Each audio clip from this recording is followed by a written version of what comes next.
Hello, everyone, and welcome back to a brand new episode of The Financial Confessions. It's me, your host, Chelsea Fagan, founder and CEO of The Financial Diet and woman who loves to talk about money.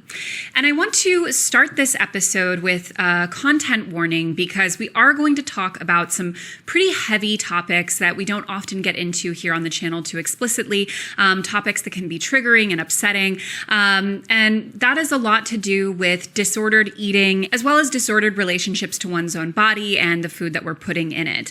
Now, that is not to say that this is going to be all about that, but I do want to be very clear that those are topics we'll touch on. So if they're hard for you to listen to right now or in general, I will not take offense at all if you tune out.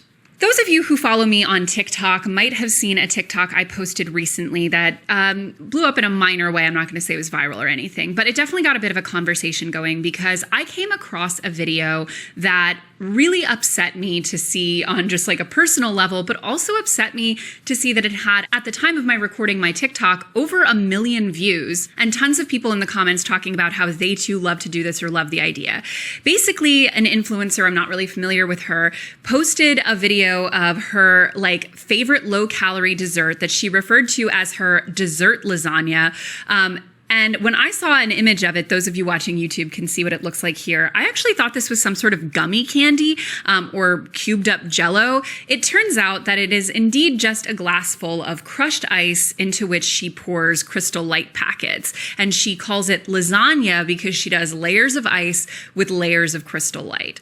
So I stitched that video and I talked about how I found it pretty upsetting, especially in the dead of summer when a lot of us are already hyper conscious about, for example, what our bodies might look like in bathing suits, and we're inundated with all kinds of messaging about needing to lose weight and needing to focus on calories and so forth. But again, to see that for as far as we've supposedly come with a lot of body image stuff and our narratives around how we should be treating our bodies and what we should be putting in them, we're still subject to a lot of the same really toxic diet culture that has plagued women for basically as long as women have been aware of themselves, and certainly other people have been aware of them as well. We've talked about it before on this channel, but it's always worth reiterating. We live in a very, very confusing time when it comes to things like wellness, and many of us are still navigating minefields of body image and disordered relationships to food that are being presented to us often under the guise of being healthy alternatives or being self-care in some cases. To navigate this can feel impossible, but it's important to arm ourselves with the right tools. And recently, the TFD Society Book Club had a book club pick by my guest today. This book actually came out on April 25th of this year. It's available where all books are found. We'll link you in the description. Shop independent if you can. It's called The Wellness Trap, and it's all about navigating this faux sense of wellness as well as all of the content and messaging we're surrounded by, both on social media and in the rest of our lives. I'd like to thank Nutrafol for supporting TFC. Nutrafol is the #1 dermatologist-recommended hair growth supplement. You can grow thicker, healthier hair and support TFC by going to Nutrafol.com and entering the promo code TFC to save $10 off your first month subscription plus free shipping on every order. Thanks to Kelley Blue Book Service Advisor for supporting TFC. Kelley Blue Book Service Advisor helps you identify top local auto repair shops and get the fairest prices. Learn more at kbb.com/service repair guide or click the link in the episode description. She's a registered dietitian. She's also a specialist in eating disorders as well as intuitive eating and has a lot of extremely fascinating things to say on these topics and more. It's been one of our members' favorite book club picks of the whole year, and I'm so excited to share her with the broader audience here on TFC. Without further ado, I welcome my guest, Christy Harrison. Hi. Hi, thank you so much for having me. Thank you for being here. So I obviously gave a little bit of your credentials, but could you just start us off by talking about what you do as well as your philosophy as it pertains to eating and wellness? Sure, yeah. So I'm a registered dietitian. I like to say I'm an anti-diet registered dietitian because that immediately sort of subverts people's idea of what a dietitian is. I'm also a journalist. I've been a journalist for more than 20 years, and that's actually sort of my leading profession in a lot of ways. Like, it's what I always wanted to do when I grew up. That's what I sort of went into for the passion, the love of it. And I think I got sort of sidetracked into becoming a dietitian by my own disordered eating issues. And so now I work to help people people recover from disordered eating themselves, to heal their relationships with food and their bodies from this anti-diet perspective. So not putting people on diets, not promoting weight loss or, demonizing particular foods or anything like that, but really helping people have a relaxed, intuitive, easy, peaceful relationship with food the way that we all deserve and the way that we're all born being able to do before we get, sidelined by diet culture. So yeah, that's a little bit about what I do. I wrote 2 books, Anti-Diet, which came out in 2019, just before the pandemic, and then The Wellness Trap, which came out this past April, as you said. And so it's been really interesting to see sort of how the culture has shifted since writing that first book, and just the ways that wellness culture has become even more insidious. And there have been even more scams and rabbit holes of misinformation out there since the pandemic that I really wanted to explore in the second book. Well, as someone who's pretty familiar with the publishing industry, condolences for having a book come out right before the pandemic. That's a very rough time for a book to come out. Thank you. So for those who may not have read the book yet, although everyone should, what is the wellness trap? Yeah, so the idea of the wellness trap is that wellness culture is a trap that hooks people in through promises of better health, better well-being, and this sort of sense of like totally optimized health. So if you're someone with chronic illnesses like me who struggle to find help and support in the conventional healthcare system, I think it can be really appealing because it feels like you're taking matters into your own hands, you're getting the help and the empathy and support that you need. Oftentimes, under the umbrella of wellness falls alternative and complementary medicine, which is increasingly being sort of rebranded as integrative and functional medicine. And those types of approaches to health really make people feel heard and understood. A lot of the times there's, often more empathy to be found in those spaces. And the approaches that they're offering often are ineffective and even harmful. And so I look at the issues with that in the wellness trap, with the complementary and alternative and integrative medicine industries. I also look at, that even if you're not someone with chronic illnesses or conditions and you don't have a lot of interaction with the conventional healthcare system, I think there's this sort of other side of wellness that is, well, you can prevent ever having to deal with those things, right? You can, even if you have a family history of something, you can outrun it and make sure you don't get it and sort of hack your genetics and prevent ever getting sick. Or, if you feel really great, well, you could always feel greater, right? There's always something more you could be doing.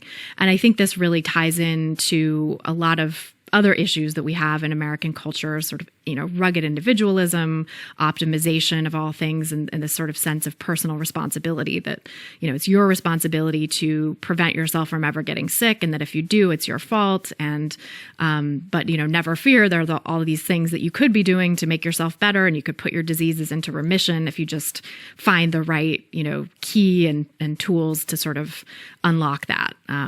And so there are all these people who are exploiting those promises and sort of making people feel like, preying on this sense of it being your fault and it being your responsibility, and making false promises that, are ultimately really harmful. And I came to see this through, the reason I wanted to write this book was manifold. There's lots of reasons for this, but one reason was, in my work as a dietitian, helping people heal from eating disorders, and also in my personal struggle of healing from eating disorders and disordered eating, I've really found that wellness culture dovetails so much with diet culture that when people go into these wellness spaces looking for help with, gut health or healing an autoimmune condition or healing some skin condition they're having or whatever it might be, that they end up getting put on these diets that, become rabbit holes into disordered eating. They get put on restrictive diets, most of the time, that in and of themselves are really disordered and taking people away from the intuitive relationship with food that I spoke about. That's really, the peaceful way that I think we all deserve to eat. And then people end up, oftentimes having more and more symptoms develop when they're on these restrictive diets that then get blamed on, well, you're just not doing it hard enough, or you need to be adding these supplements or adding these different protocols, or, maybe you're sensitive to even more foods than we thought. And so you need to cut out even more. And so it becomes this, snowball effect into seriously disordered eating. And I think that, people need to be aware of that happening. And I think there are a lot of ways that it hooks us in sort of subtle ways that we're not so aware of through social media algorithms. You mentioned TikTok. There's evidence that TikTok and other social media platforms have radicalized people who are looking for health, quote unquote, healthy eating advice or workout routines, will come in with, searching for that kind of content and very quickly get pulled into these extreme diets, pro eating disorder content, and content that really, demonizes larger bodies and makes them feel ashamed for their food choices and makes people, feel like they need to do even more extreme things to take care of themselves. So all of that was, material I wanted to explore in this new book. So we did get an enormous amount of questions from the audience, which we will get to. But before we do, on all of those topics and more, but before we do so, as I mentioned in the intro, coming across that TikTok, which, is not that outlandish in some ways in terms of a lot of the content that is available out there, it still really took me by surprise in the sense that I think for most of us, there's a sort of internal litmus test, because obviously there can be a very, very fine line between what is really considered disordered eating or what is considered an abnormal or unhealthy relationship with food. And I think that there is an intuitive sense for many people of there's a big difference between, hey, I'm going to be mindful of, having a balanced diet in terms of macronutrients. I'm going to be mindful of, calories. I'm going to be mindful of how I feel, all of those things. And I'm going to get to a place of, extreme restriction or hypervigilance that's detrimental or any of those things. And for me, when I see a video, and it's not so much necessarily, I'm referring to a cup of ice with, a packet of aspartame sprinkled on it as dessert. I think that in and of itself is a bit problematic. But to even highlight it in terms of, this is only 10 calories. When I see that to me immediately raises so many red flags about how it's being framed, what it is promoting, the relationship with food that it's encouraging, or the way of thinking about food that it's encouraging. But I was surprised to see in the comments on the original video and some of the comments on mine, people saying, this is really helpful for people who are, counting calories, for doing this, for doing that. This can be beneficial and non-harmful. And in many ways, I think that sort of framing of for some people this could be helpful sort of prevents us from being more direct about calling out certain behaviors or certain, ideas that are being promoted, and can keep us in this constant loop of even the most extreme and restrictive diets or most, superficially toxic framing of things could be beneficial for a certain person. So my question for myself really, and then honestly for everyone listening, is how do we hone our BS meter as far as this is really unhealthy messaging or really unhealthy framing about food, without necessarily condemning everything that is, that has anything to do with calories or anything to do with restricting in any way? Yeah, well, I would sort of pull back a little bit from that question first and talk about what the evidence actually says in that regard, because I think a lot of people do think, you can have sort of a light touch with this stuff. You can, count calories loosely, or just be mindful, or just watch what you eat. And, that's healthy. And that's different from this sort of extreme restriction that a lot of people get into.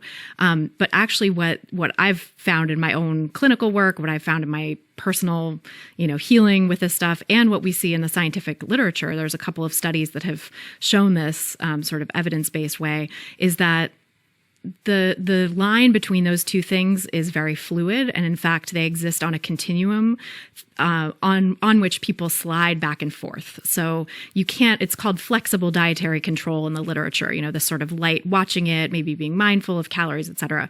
You can't actually have flexible dietary control without being at risk of sliding into rigid dietary control, and most people slide back and forth on that continuum over time. And so they never quite get away from the specter of rigid dietary control. I think when there's flexible dietary control, there's always rigid dietary control sort of lurking around the corner, right? So when you're, I think of it as kind of this spectrum of disordered eating too, right? It's like you can have disordered eating that is not sort of fully aligned and intuitive and in touch with your relationship with your body and with, your hunger and fullness cues and your body's needs, where you're kind of living in your head and you're counting calories or counting macros. And, that's taking you away from this intuitive relationship with your body that really, I think, is the goal in my work with people and in sort of fostering a peaceful relationship with food and, and good well-being overall.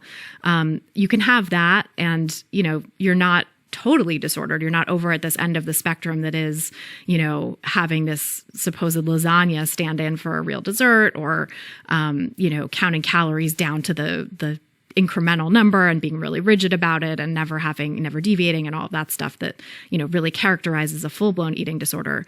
And yet you're still in this sort of disordered space where you're not actually trusting your body, letting food be neutral, not worrying about food in this sort of way that I think calorie counting or watching it or flexible dietary control encourages, right? And what we see in the literature is that intuitive eating is actually its own separate construct. It's off of that continuum from rigid to flexible dietary control. It's its own thing that is, separate and has been associated with so many better health outcomes than dieting. And we see, in some randomized controlled trials as well, that it actually leads to better health outcomes than dieting. So I think that's really interesting context to this conversation.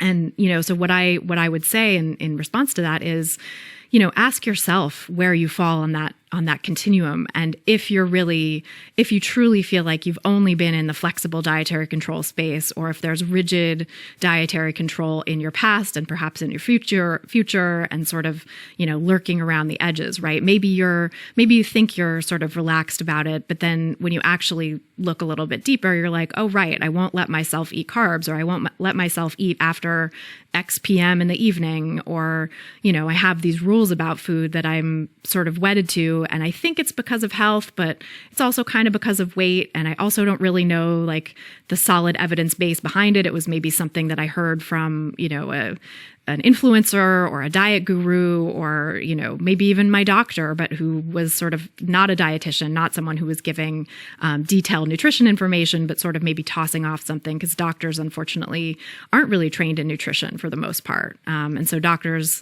will often say things like, oh, well, X diet works for me, or I've seen, a couple of patients have success with this, and they sort of extrapolate out from there. And so kind of really looking at like the root of your food rules and your ways of being around food and sort of making sure that, I think there's always often some rigidity lurking there that people aren't aware of. And so being really honest with yourself about that, right? And I think when we are honest with ourselves about that, we see that, really in no peaceful relationship with food is someone worrying about 10 calories, right? In no peaceful relationship with food is someone saying, well, I'm hungry for a sweet or a dessert, but I'm not allowed to have any sort of sugar. And this includes even people with diabetes, right? Because people with diabetes are often told that they have to avoid sugar at all costs, and that really isn't true. There are ways to have sugar as a balanced part of your meal plan with diabetes and to sort of plan for that with medication and food planning and stuff like that, and sort of seeing how different things affect your individual blood sugar.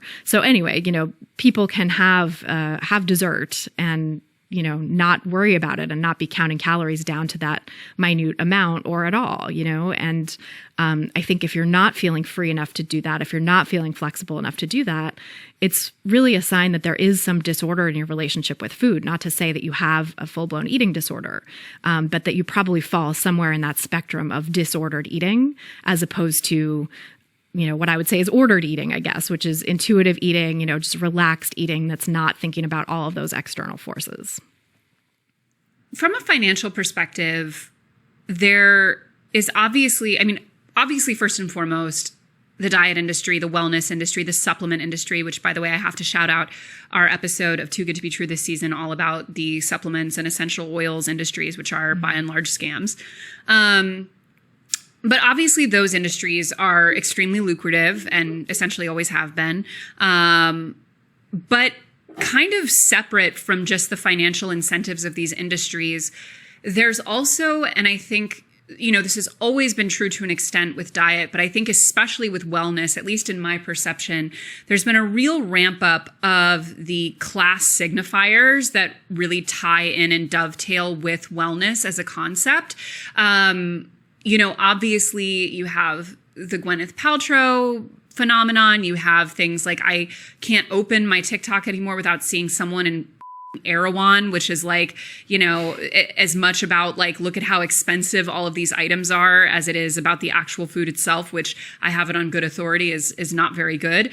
But there's, I think, a real sense of wellness as a concept, but especially sort of like the wellness food and beverages as luxury items, of items that confer status and worth and are also kind of a way to buy into luxury without necessarily, like, you can't maybe afford a Chanel bag, but you can afford the smoothie that the girl with the Chanel bag is drinking in her TikTok or her Instagram post. And it's obviously very difficult to untangle the class and wealth signifiers we have about any given purchase in our lives. But how do you, first of all, especially when you were going through disordered eating, was there a class or status element to it for you? Mm-hmm. And how do you see people tangling and then, in the best case scenario, disentangling those two aspects as a part of their recovery? Yeah, that's such a great question. I think there very much is a class element to this and a class signifier element to those kinds of foods, to certain kinds of practices as well, like, going to expensive group fitness classes or, seeing a naturopath instead of a medical doctor in some communities. I think there's a real class signifier element to that, and not just class necessarily, but also sort of like subcultural status in some cases too, right? Like being part of a subculture that's creative and sort of non-traditional and, doesn't just go to a regular doctor. I think there's a lot of status wrapped up in that too. I definitely myself was subject to that. I was very caught up in, it's ironic because it's the time in my life when I had the least amount of money, when I was struggling the most in my relationship with food and my body. And yet, I was buying the most expensive food that I've ever bought. And I think part of that was this messaging that that was the purest, best way to be, that was like the ethical way to be, that I had to buy, only organic and local and sustainable, because if I didn't, I was destroying the planet or contributing to this terrible food system, and I wanted to be a part of the change. So there was a lot of ethics involved in it too. But I think, at the end of the day, to have those ethics rests upon a certain level of financial security, right? To be able to make that choice, to be able to say, I'm going to, buy the more expensive thing as opposed to the cheapest thing possible, comes with being at a certain financial level and of a certain class. And, even when I was the most broke I've ever been, and I was truly very broke, I also had, a family that was financially stable and could have bailed me out and did bail me out in some cases, So there's that piece of it too, is I think a lot of people who are grappling with their class status, maybe sort of early in their careers, early in their adult lives, trying to figure out where they fit. These expensive foods and this sort of ethical stance is a way to kind of cement that they're different in a way than, other people who are broke, right? That it's yes, you may be broke, but you can still afford these luxuries. You can still partake in this aspirational stuff that then is sort of like a lever to lift you up to a higher class status or something like that. We're excited to once again be partnering with Nutrafol here on the Financial Confessions. We actually talk about Nutrafol a lot around the office since our marketing director, Rachel, started using it earlier this year. To be totally honest, hair growth is not something that personally affects me, so I'm happy that we found a product that has had a positive impact for someone else on our team. We all know men experience hair loss, but many women do too, even though it's not as openly spoken about. But here at TFD, we tend to speak pretty openly with each other, and Rachel has openly spoken a lot about dealing with postpartum hair loss, as well as general changes in her hair texture and thickness since giving birth. After all of her other postpartum symptoms subsided, it's the one that has remained the longest. She's changed up the products she uses and stopped applying heat like hair dryers and curling irons completely, completely, but nothing has made a real impact. She started taking 4 Nutrafol capsules every morning with breakfast and says she can already see a difference in the amount of hair she's shedding. We love that for her. Nutrafol supports healthy hair growth from within by targeting the 5 root causes of thinning: stress, hormones, environment, nutrition, and metabolism through whole body health. And in a clinical study, 86% of women reported improved hair growth after 6 months. You can grow thicker, healthier hair and support our show by going to Nutrafol.com and entering the promo code TFC to save $10 off your first month subscription.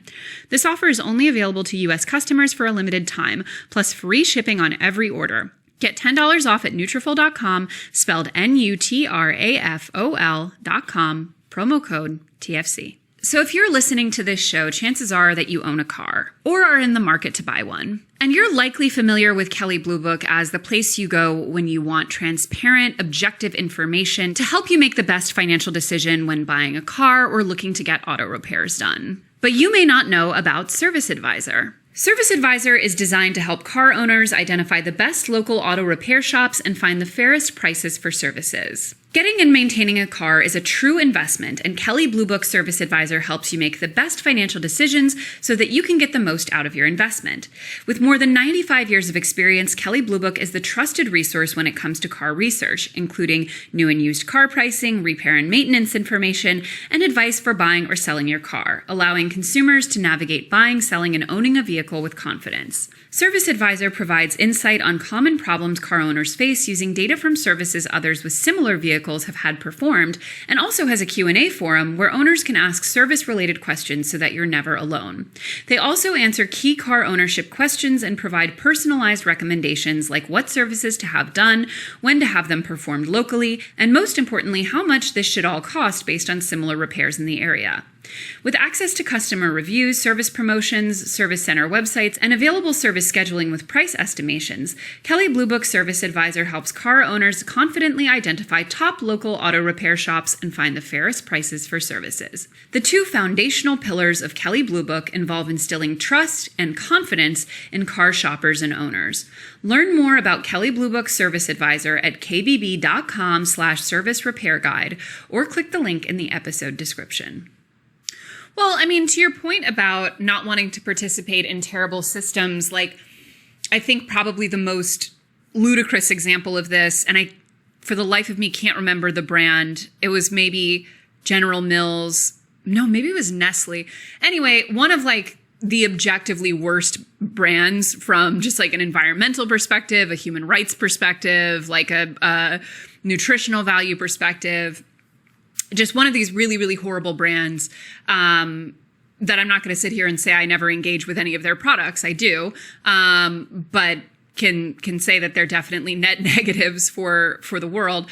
They had put out some video on social media, I want to say this was maybe a year ago or so, that had, I guess, maybe the person in the video was a registered dietitian as well, had some credentials, but essentially was, in the video kind of using the language of intuitive eating and talking about how, oh, well, no foods are good or bad. Like, you can have these, and then, showing the hyper ultra processed, nutritionally very, let's say, lean snack foods. And, this is no better than a carrot or an apple or what have you. Which, there's a framing through which you could say, okay, that's true. On a moral level, perhaps, although if you were going to get into the impacts of each of those things, maybe not. But clearly there is, by, the actors who stand to benefit from lax regulation, from, a limited consumer awareness, limited consumer options, like, there are a lot of bad actors within the food and beverage industries who definitely benefit from a perception that, an item of fast food or a soda is just as good as, an apple from the farmer's market or what have you. And there's a real cynicism to that as well when you think about, all of the environmental and labor impacts behind it and what have you. So when it comes to being a conscientious consumer who wants to prioritize the best things that they can from those environmental, labor, et cetera, perspectives, and yet not demonize or stigmatize these other foods in a way that negatively impacts their relationship with their own eating or their perception of other people. How do you kind of find that balance? It's a great question. I think, one thing is to question the notion of the conscientious consumer in the first place, because I think that's a way of shifting responsibility onto the individual, right? Really, I think with, environmental issues, the real thing that would have the most impact is regulation, government regulation of industries for, creating pollution or other externalities, like for labor issues and human rights abuses.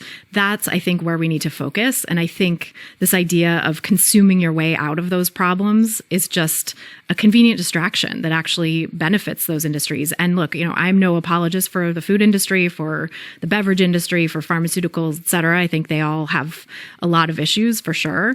And I think that demonizing those industries creates a lot more problems in people's relationships with food and their bodies than it needs to. Like, I think we need to not demonize those industries. Yes, focus on getting appropriate regulations, voting for people who are going to put regulations on polluters and other bad actors at the corporate level. But in terms of, individual choices, there's not a lot that your individual dollar or even a lot of our individual dollars together is really going to do to move the needle, except to say, maybe there will be more products on the market that sort of meet these esoteric dietary requirements or that respond to a perceived trend, right? That's what, the sort of push for more gluten-free foods, for example, or the push for more organic foods. Like, yes, there have been changes in the market and more products that have come onto the market because of that. And I think that, overall, the food industry has not really changed that much, even if there are more products responding to these perceived trends and needs. And individuals now get so wrapped up in knots about choosing the right thing and feeling like there's this huge moral responsibility, and they make this huge impact through their buying decisions. And I want to say, like, that's just not true to a large extent, for like, yes, there may be small ways in which you make a difference by buying one thing instead of another, or, when it comes to like a smaller company and supporting that company or something like that. But the vote with your dollar concept, I think, is wildly overblown. And I see a lot of people take it to such an extreme that they put all of this pressure on themselves and the sense of responsibility for everything that goes into their mouths and everything that goes into their household and, all of the products they buy, the beauty products and cleaning products and all of this stuff. And people can get so extremely obsessed with that kind of thing and spend so much of their budget on those things when maybe a more balanced, sort of peaceful relationship with food in their body and a more impactful way of changing the environment and labor systems and all of that is, to buy the cheaper thing or to kind of be more relaxed about it and do what, buy what you want when you want it and when you can afford a certain thing, and be working at the political level to actually make change, to be calling your representatives all the time, like have them in your speed dial, have them, call their offices every day, tell them what you want, and organize and work with local groups to get those things passed. I'm glad you said that, because I definitely think there's a real push-pull between individual choice and ethical responsibility on that level. But I have found anecdotally in my own life, maybe there is data to back this up if you look at some studies, but I have found a lot in my own life that the people who tend to be hyper vigilant on an individual level about their choices tend to be often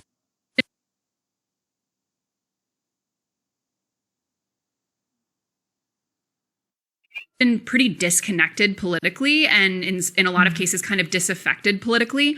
And I totally agree with you. Like, I'm very partial to phone banking and canvassing because I'm just, I'm very extroverted. It's easy for me to talk to people. Don't mind getting yelled at. Yes, I will still be calling you about Bernie Sanders. Random man in Tennessee who yelled at me last time. So that feels like to me an easy and accessible way to help with these things. But I definitely agree with you that there tends to be a focus on individual choice that I agree can often really relieve the pressure on some of the more systemic solutions that actually will make a difference. And there's also, I think, to your point in the beginning, it really dovetails with this American ideal of the rugged individual and the family unit being its sort of